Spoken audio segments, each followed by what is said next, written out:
I'm Jessica Miller, and I'm here with Ava at St. Luke Presbyterian Church. And I'm here on behalf of Minnehaha Creek Watershed District through B Squad at the University of Minnesota. I'm Ava McKnight, and I am a St. Luke member. I'm also a Metro Bloom's board member and a Master Water Steward with Jessica. We went through the same class. I've been supportive of this project, taking pictures of insects in rain gardens in the Minnehaha Creek Watershed District. I'm very excited to be part of that. Thanks, Ava.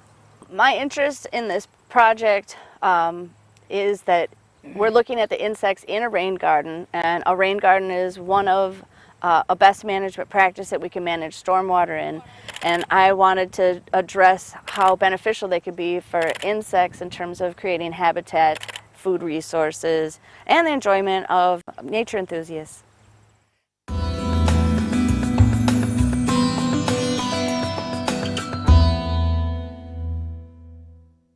And then I know your intention when you put in the rain garden was really to help catch and alleviate a puddle, Right. a pond that essentially would be there for a few days after. Yes. The whole roof drains? Well, see that far one drains into this creek bed. Okay. And this one drains comes into into this creek bed. So this side drains that way. Okay. So all of this drains down that way. Yes. Yes. You can see how it's eroded over there. Okay. So the whole thing slants this direction, but it's not graded to slant equally all across right now. So on this side goes into the parking lot and down into the large rain garden. But right now, this is what we have, and so these two rain gardens are to catch the water before it gets to the street. And there's always other ways to add on, Right. even after you've installed something. Yeah. So I think this is a nice example in terms of you're catching a lot of water. Yes. And there's still other issues to work on, just because there's always something to work on. Always, yeah. Nice. Yeah.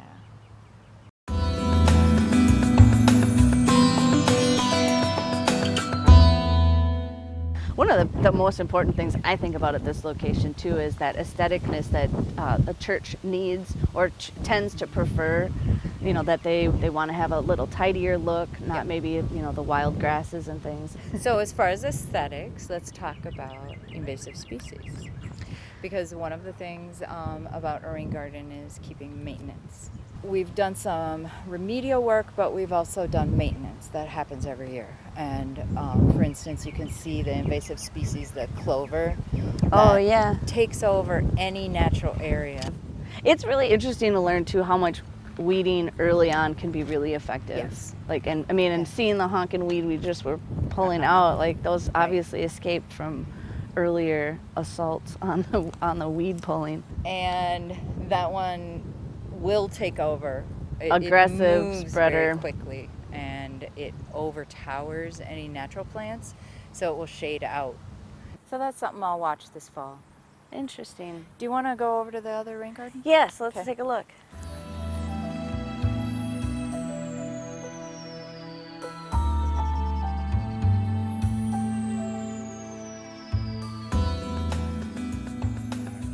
You weren't here the day that we did the remedy, right? No, I was Okay. not here. So Brett from the Minnehaha Creek Watershed District made a design to capture the water that was coming down off the gravel, and all the gravel was moving through the original plan. So we created this dip, pool. I'm blanking on the term right now. Retention area? Yeah, retention area, thank you. And then put in biologs. So what are they filled with? Wood. These are wood chips. So those stakes are holding them where you want them so that they Right. help filter the Exactly. particulates out? Yep. Okay.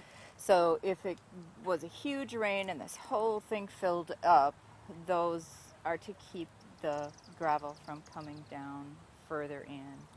And then the straw is to continue to filter out, because behind there is a gabion cage Okay. So it's a rock that was set up to filter out the sediment.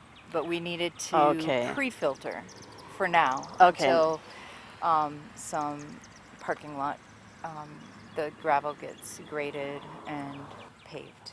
Okay. So filtering to filter before the filter of the filter. Yeah.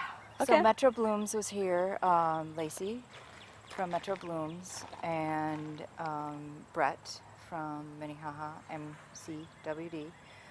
And then St. Luke had some people here, and Master Water Stewards, and we all combined to put in this remedy that will last pretty much the summer. Okay. And then we're Good for hoping- one season. Yeah. Nice. Yeah. I say it doesn't look like it's been negatively affected, especially with the remediation. Right. And No, I thought it was really good. You were on it, moving on it to help get the fixes Yeah. that you needed. Yeah, it sure looks healthy and happy. I mean, seeing a lot of bumblebees, and also I think it has to do with the shadows at this time of the day, that a lot of other insects really need the sun power to be so active. Okay. And so once the sun quits shining on a lot of flowers, the bumblebees have enough energy to keep foraging. They're one of the earliest and one of the latest in the day active insects. So you can see them. I mean, and it's really fun as they're on the coneflower, they're on the bee balm, they're on the laetris. I haven't seen them on the cardinal flower, but I haven't been really watching that. The other ones are so active, and those huge, dense plantings of the monarda look great. I think the bumblebees are real methodical at times, and so having big patches, they just flower to flower to flower. This is really impressive. I mean, they were just little guys this Yeah. spring. I know. It's a miracle every time.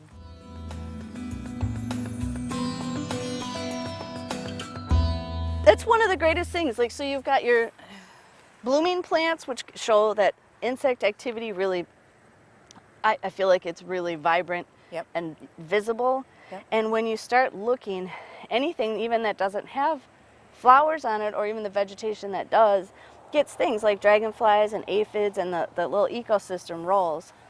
It's neat. Yeah. When you start gardening for activity instead of like sterile aesthetic beauty, it really gets more interesting. I mean, it even makes it cheaper. Like when you're managing water and we're putting healthier waters back into systems, we're saving money for every single person that's using those water sources. Why are we saving dollars for people who use the water? Because you don't have to filter it much. I mean, when you've got the Minnesota rivers full of sediment, if they're going to use that for a drinking water source, they're going to have to filter out just the hard particulates, Yeah. not to mention whatever fertilizers and chemicals and things that that everybody processes their water pretty much the same. But it's been a pleasure working with you today, Ava. Thank you. We're done. Cut. Let me go grab.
Thank you for staying tuned.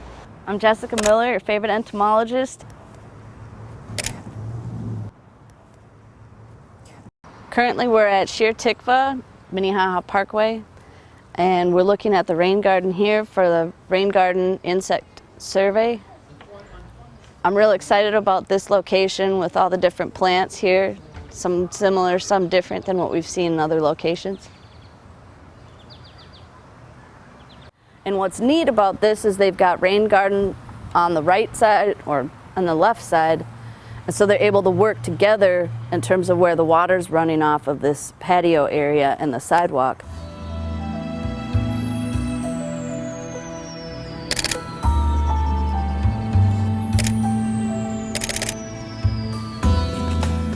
It's so neat to see that dry creek bed, and you can see there's debris in it too, so you can tell that the water's moving through it.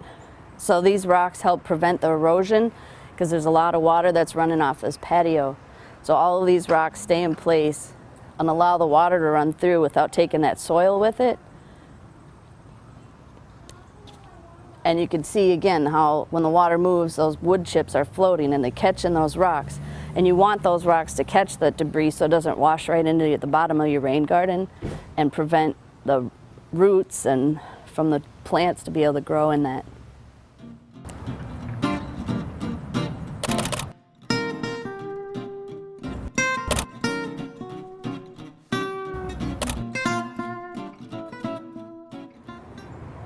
Compared to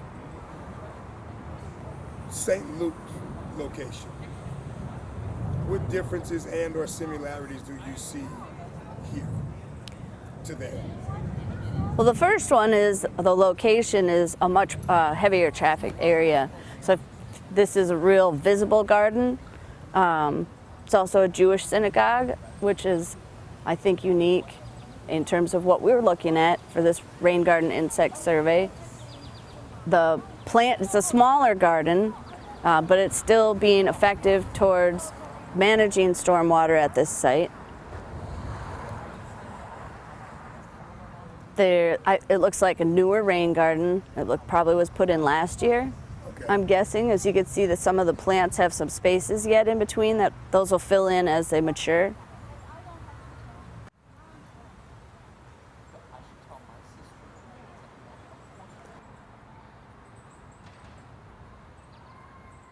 So observing this rain garden, I saw the PVC pipes coming out and figured out that what's happening is the rainwater is draining down the downspouts into a drain here that leads into the PVC pipes that then outlet into the rain garden.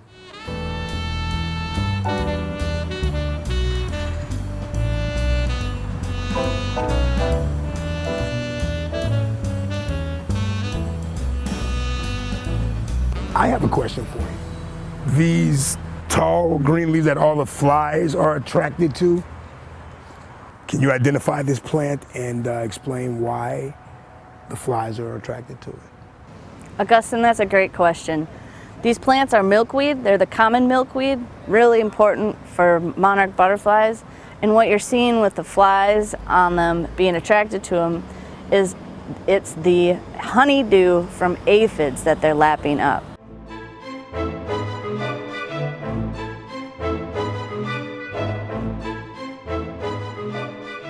Is this when they flourish, and is this the best time of year for the flies and the bees and all the other insects to absorb the nutrients, if you will? It's an important time of year for these plants. Most of them are doing their seed sets by now, that they've been pollinated, that the flowers are done for the most part on these plants. So they've got seed set, and when a lot of aphids are on it, they do take some of the energy production, so the seed set may not be as robust. I can see one of the plants seems to have a lot of aphids, and I don't see any seed pods on it. That may have weakened the plant to not have enough energy to produce the seeds. Aphids secrete a honeydew as their urine, I guess, and they are attracted to it. You also get I'm seeing some wasps on these plants.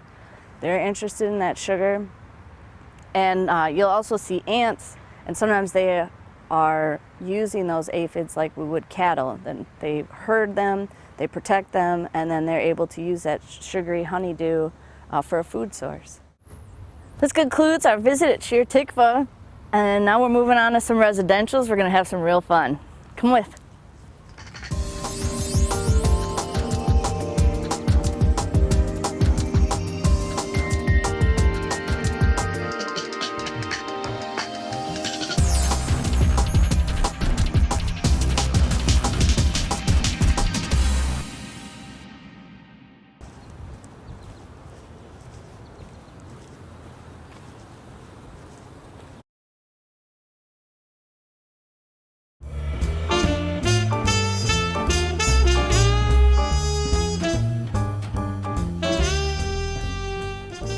Thank you for staying tuned to our rain garden survey.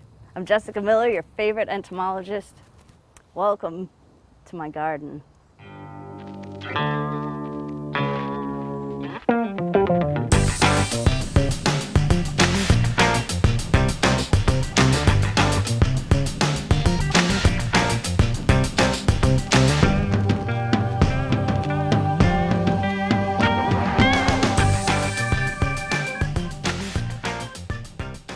In this final segment, I'm delighted to tell you step by step how water moves into my rain garden.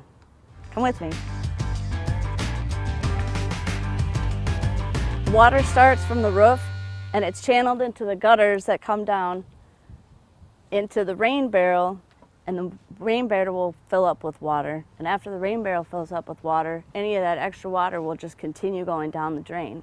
So it'll continue on through the downspout here into the rain garden.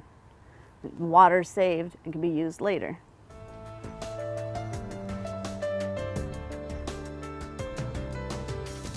On the back side of the house, there's another gutter that drains that quarter of the house, and it comes down on the back side of the gazebo there, catches half the water on the back side, and then that channels down into this drain pipe. The front half of this gazebo drains directly into the rain garden, just a nice drip line into the plants. It catches all of the rainwater from the gazebo and half of my house, and it's never filled up. After the water comes out of the downspouts, goes into the basin or the bottom of the rain garden, then it infiltrates into the soil, which means it moves through the soil into the ground. Through that soil, it cleans out the water. The depth of the roots as they increase in age are going to get greater and allow more infiltration of more water and more filtering, which leaves healthier water that then run down Minnehaha Creek.